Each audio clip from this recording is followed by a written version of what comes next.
असलेले केडीसी बँकेचे संचालक माझे मित्र अरविंद आंबेडकर साहेब,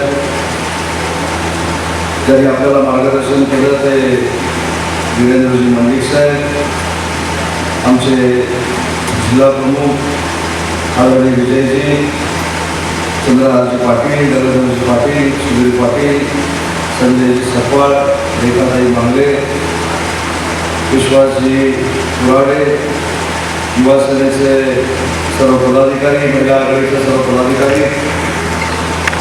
ज्यांनी जिल्हा परिषद पंचायत समितीच्या निवडणुका लढल्या त्या सर्व आमचे शिवसेनेचे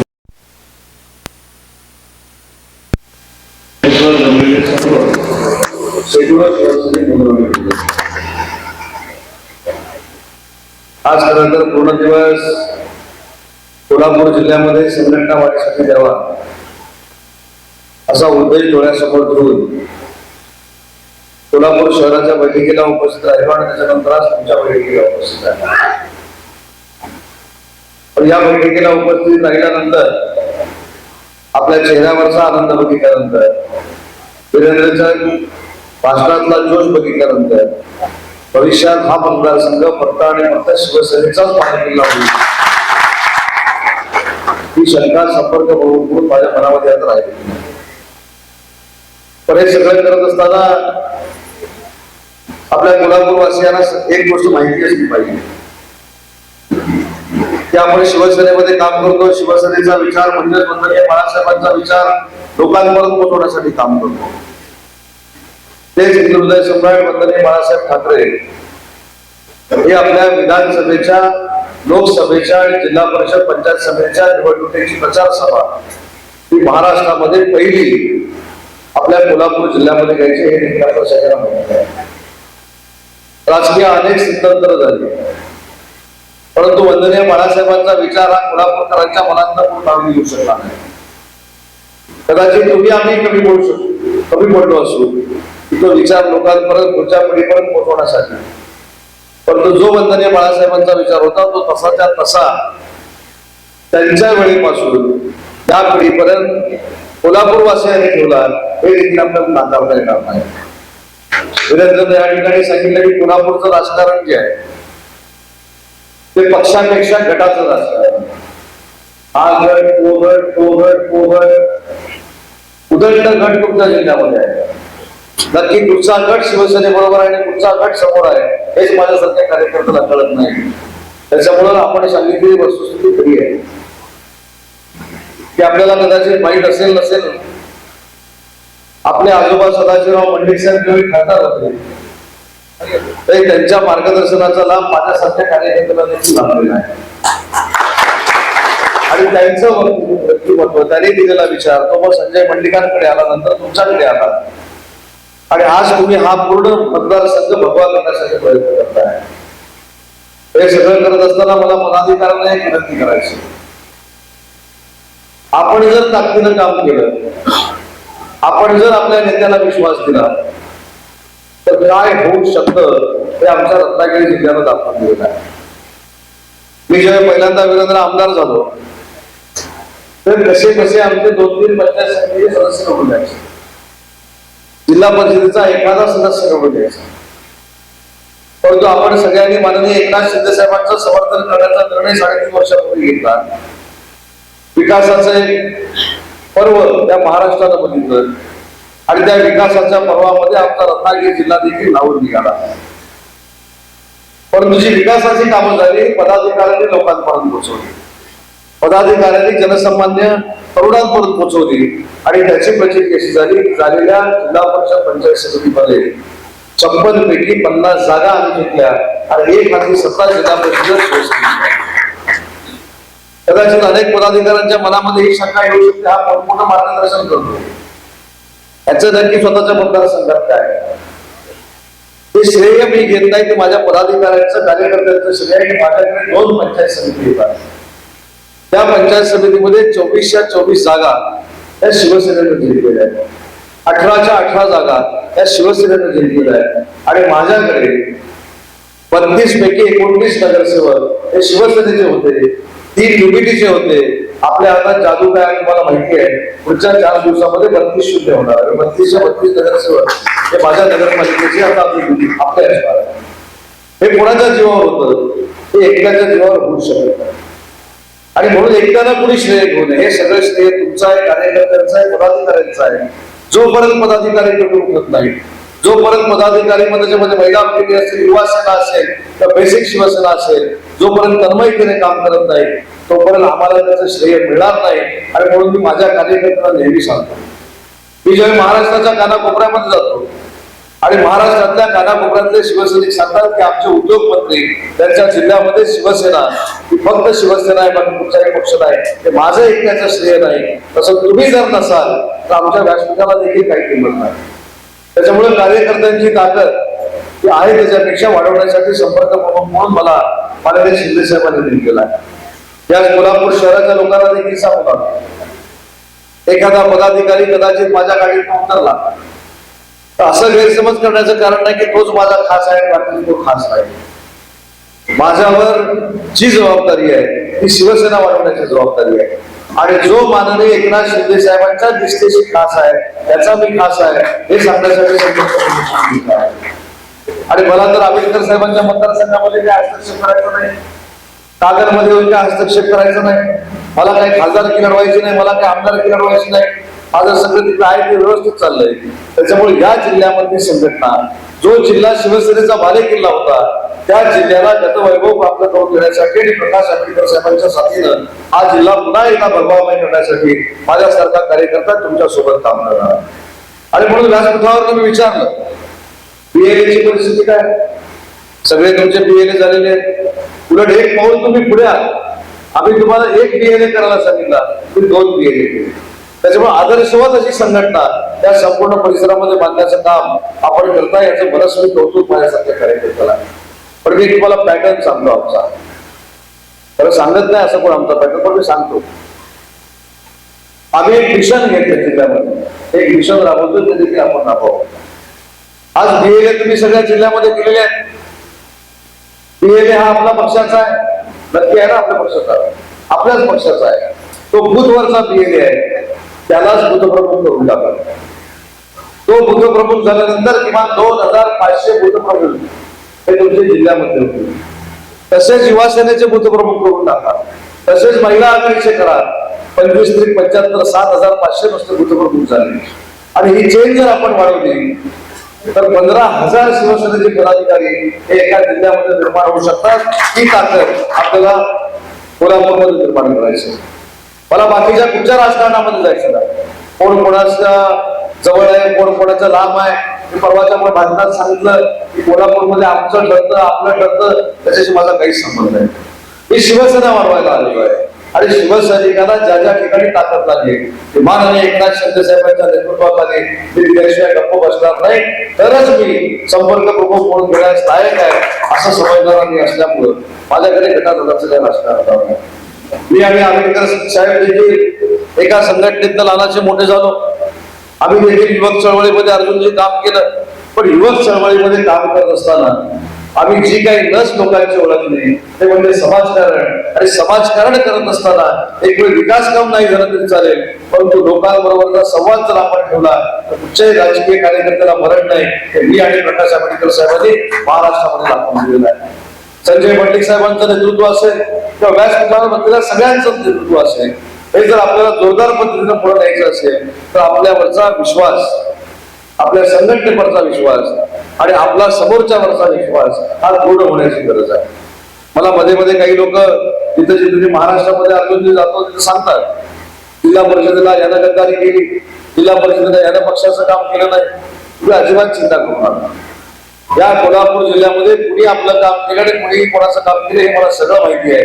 वेळ येईल त्यावेळी त्याची जागा तुम्हाला नक्की होईल. जे निष्ठावंत असतील त्यालाच माननीय शिंदे साहेबांच्या नेतृत्वाखाली पदक घेतील. जे बाजारोपणा करतील त्याला पद 100% मिळणार नाही हे देखील ग्वाहीच कार्यकर्त्याला देतो. कारण शेवटी कार्यकर्त्यांची इच्छा काय असते, तो 20 वर्ष 25 वर्ष 30 वर्ष 40 वर्ष आपल्यावर निष्ठा ठेवून काम करतो आणि अचानकपणानं जो निष्ठा ठेवत नाही त्याच्या बरोबर आपण जातो त्यावेळी निष्ठावान कार्यकर्त्याला दुःख होतं. हे माझ्यावरनं मी अनुभवलेलं आहे. मी देखील माझ्या 30 वर्षाच्या राजकीय कारकिर्दीमध्ये अनेक संघर्षाला सामोरं गेलं. अर्जुनजी देखील गेले, आंबेडकर साहेब देखील गेले, संजय मंडिक साहेब देखील गेले. वीरेंद्रजी भविष्यात तुम्ही देखील जाणार आहात, त्याच्यामुळे अजिबात काळजी करायचं कारण नाही. तुमचं कुटुंबच एक संघर्षमय वातावरणात मोठं झालेलं आहे. आंबेडकर साहेबांचं कुटुंबच एक संघर्षमय वातावरणात मोठं झालेलं आहे. त्याच्यामुळे संघर्ष हा आपल्या पाचवीला पोहोचलेला आहे. आणि जो संघर्षात मोठा होतो त्यालाच कार्यकर्त्याची किंमत कळते. जो डायरेक्ट येतो त्याला कार्यकर्त्याची किंमत कळत नसते. आणि म्हणून आपण कार्यकर्त्यांमधनं मोठे झालेले लीडर आहोत. कार्यकर्त्यांमधनं कार्यकर्ते म्हणून मोठे झालेले व्यक्ती आहेत. त्याच्यामुळे नेता जरी असलो तरी मी कार्यकर्ता आहे ही भावना प्रत्येकाच्या मनामध्ये असणे पाहिजे. आता तुमचे तालुका प्रमुख मला एक यादी दाखवत होते. किती PLA झाले, किती शाखा प्रमुख झाले, किती गट प्रमुख झाले, किती सोशल मीडियाचे प्रमुख झाले. सोशल मीडियाच्या सगळ्या प्रमुखांना मला एक हात जोडून विनंती करायची. सोशल मीडिया हा फक्त शुभ सकाळ आणि शुभ संध्याकाळपर्यंत मर्यादित असू नये. जे आंबेडकर साहेबांनी काम केलंय, जे अर्जुनजींनी काम केलंय, जे जिल्हा प्रमुखांनी काम केलंय, जे वीरेंद्रनं काम केलंय, जे संजय मंडिक साहेबांनी काम केलंय, जे शिवसेनेनं काम केलंय, जे एकनाथ शिंदे साहेबांनी काम केलंय, ते सोशल मीडियावरनं लोकांपर्यंत पोहोचवण्याची जबाबदारी सोशल मीडियाच्या लोकांनी स्वीकारली पाहिजे. आता तुम्ही कसे आहात, तू काय खाल्लास, तू कुठची मिसळ खाल्ली, तू भालेगावकडे गेला होतास, तू मामलेदारकडे गेला होतास, ही चर्चा जर सोशल मीडियावर झाली तर त्याच्यात काही संघर्ष वाटतात. आणि म्हणून सोशल मीडियाचं काम खऱ्या अर्थानं आज महत्वाचं आहे. आणि मी अभिनंदन करतो वीरेंद्रचं की महाराष्ट्रामध्ये पहिल्यांदा मी असं बघितलं की तुमच्या गावागावामध्ये सोशल मीडियाचा प्रमुख आहे आणि हाच परिवर्तन करणार आहे, हाच तुमच्या हातामध्ये सत्ता देणार आहे. पण त्याला चांगल्या पद्धतीने जर आपण चॅनलाइज केलं, त्याला चांगल्या पद्धतीने आपण जर प्रशिक्षण दिलं तर आज सोशल मीडियाचा समान आहे. आणि सोशल मीडियावर तुम्ही बघत असाल एखादी वाईट गोष्ट देखील आपल्यावर लादली जाते, पण त्याला काउंटर करण्याची भूमिका त्या सोशल मीडियाच्या सगळ्या प्रमुखांनी घेतली पाहिजे. आणि म्हणून मला असं म्हणायचं आहे की तुमचे पदाधिकारी ताकदवान आहेत, तुमचे नेते ताकदवान आहेत. मगाशी वीरेंद्रजींनी सांगितलं की छत्रपती शिवाजी महाराजांच्या अश्वारूढ पुतळ्याचं अनावरण माझ्या हस्ते झालं. तेव्हा त्या नियतीनं काही गोष्टी लिहून ठेवलेल्या असतात. मी येणार होतो का? जे येणार होते ते आले का? नाही. म्हणून मला संधी मिळाली. आणि जे छत्रपती शिवाजी महाराजांच्या पुतळ्याच्या अनावरणाला येऊ शकले नाही ते राजकारणात घरी गेले, तर आपण घरी गेलो का? त्याच्यामुळे आपण एखाद्या नेत्याला ज्यावेळी बोलवतो तर त्या नेत्याला देखील जाण असली पाहिजे की आपण छत्रपती शिवाजी महाराजांच्या अश्वारूढ पुतळ्याच्या अनावरणासाठी जातोय. तुम्ही दुसऱ्या दिवशी गोव्याला फुटबॉलच्या मॅच साठी जाऊ शकता, पण छत्रपती शिवाजी महाराजांच्या अश्वारूढ पुतळ्याच्या अनावरणासाठी येऊ शकत नाही. हे छत्रपती शिवाजी महाराजांमध्ये किती आपुलकी पूर्वीच्या नेत्यांना होती हे माझ्यापेक्षा संजय मंडिक आणि वीरेंद्र मंडिक चांगलं सांगतो. आता प्रकाश आंबेडकर साहेब देखील नाहीये. प्रकाश आंबेडकर साहेबांच्या इथल्या देखील शाहू सृष्टीचं उद्घाटन करण्याची संधी त्याच दिवशी माझ्यासारख्या कार्यकर्त्यांना झाली.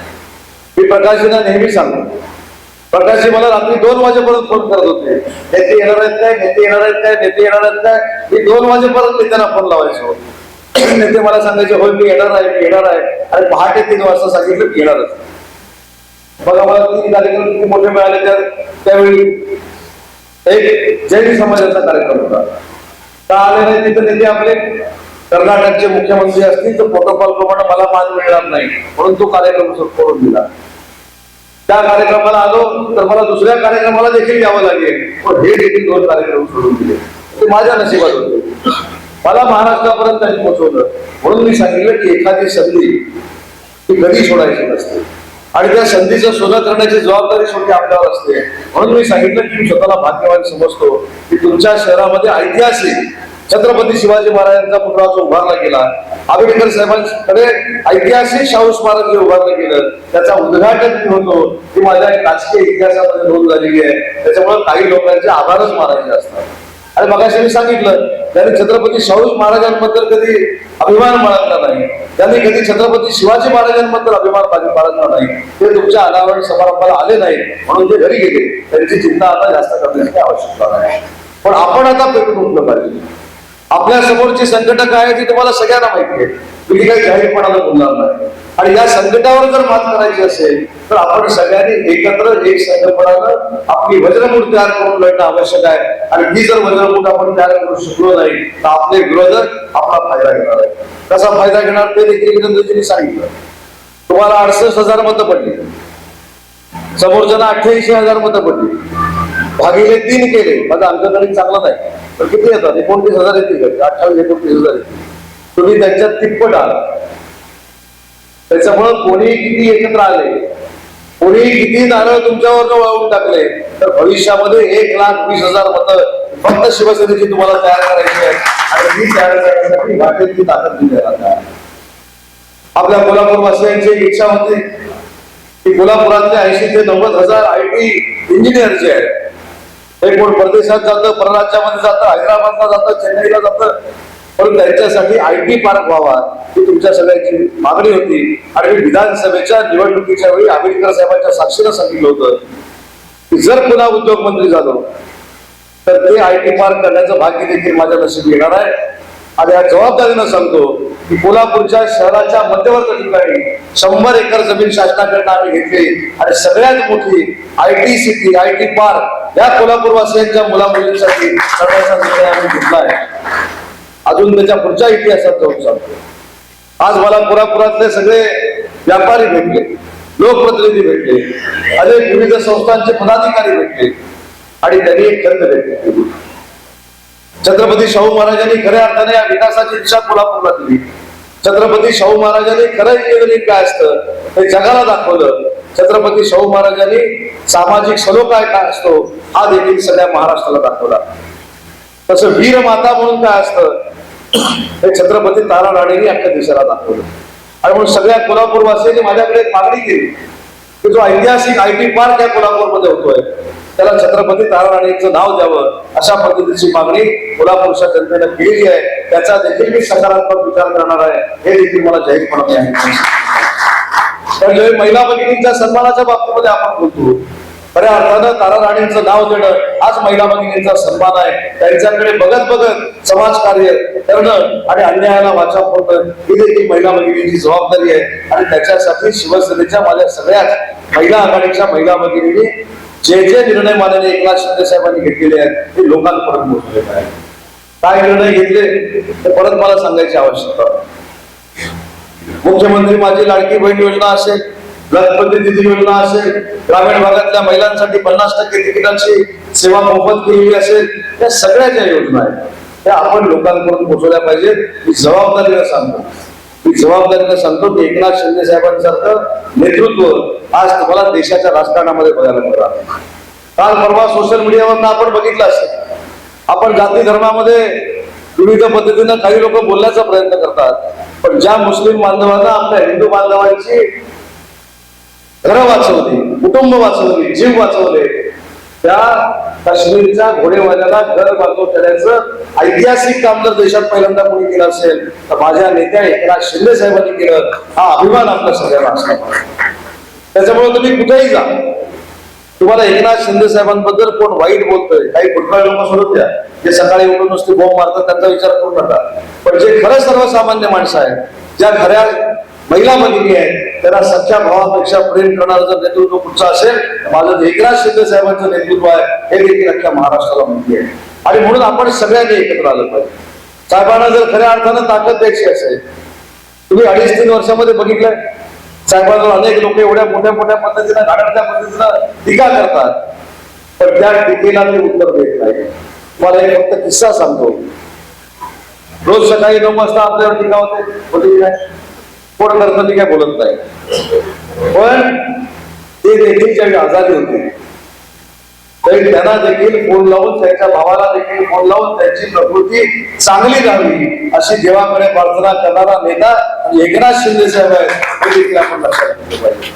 आणि म्हणून विरोधकाकडे बघताना देखील सकारात्मक भूमिका कशी असली पाहिजे हे देखील एकनाथ शिंदे साहेबांनी आपल्याला दाखवून दिलंय. आणि म्हणून मला आपल्या सगळ्यांना विनंती करायची आहे की आपल्याला वंदनीय बाळासाहेबांचा विचार एकनाथ शिंदे साहेबांच्या माध्यमातून पुढे घेऊन जायचा आहे. आणि तो घेऊन जाण्यासाठी पालकमंत्री प्रकाश आंबेडकर साहेबांच्या नेतृत्वाखाली, संजय मंडलिकांच्या नेतृत्वाखाली, राजेश क्षीरसागरांच्या नेतृत्वाखाली, चंद्रजीत तरकेंच्या नेतृत्वाखाली, अर्जुन आंबेडकरांच्या नेतृत्वाखाली, एखादं नाव आहे ना तर राग काढू नका, सगळे आव्हान आहेत. तर जेवढे जेवढे नेते आहेत त्या नेत्यांच्या नेतृत्वाखाली त्यांना अपेक्षित असलेली शिवसेना ही माझ्याकडनं वाढवण्यासाठी त्यांना मदत केली जाईल हा शब्द त्या कार्यक्रमाच्या निमित्तानं देतो. पुन्हा एकदा कमी कालावधीमध्ये आपण सगळे मोठ्या संख्येने या ठिकाणी जमला त्याबद्दल आपल्या सगळ्यांचे मनपूर्वक आभार मानतो आणि भविष्यात